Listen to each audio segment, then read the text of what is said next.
Ang tamang paraan ng pagkain ng prutas na marami ang hindi alam. Isa, pinya, alisin ang itaas at ibaba.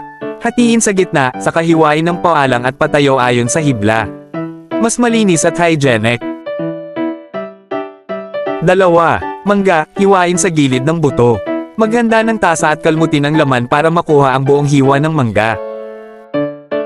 Tatlo, pakwan, hiwain sa gitna. Baliktarin, saka hiwain ng patayo. Paikutin at ulitin ang proseso.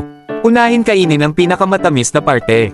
4. Hami-melon, alisin ang buto, hiwain ng patayo ng 2 beses, balatan, saka hatiin ng pantay-pantay para sa malinis at maayos na hiwa. 5. Dragon fruit, hiwain sa gitna, gawa ng maliliit na 1 cm square cuts, saka dahan-daw ang pisilin para lumabas ang laman. Siguradong papurihan ka ni mama. 6. Pomelo, palisin ang magkabilang dulo, balatan ng manipis, saka hiwain sa gitna. Hiwain mula labas papasok at tanggalin ang mga laman. Malinis at perfect na strips ng pomelo.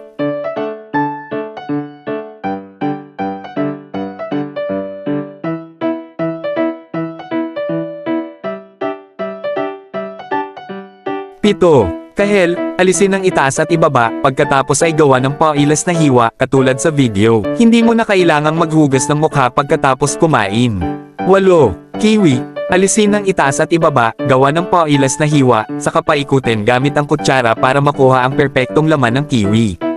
Follow nyo ako para sa araw-araw na tips at tricks.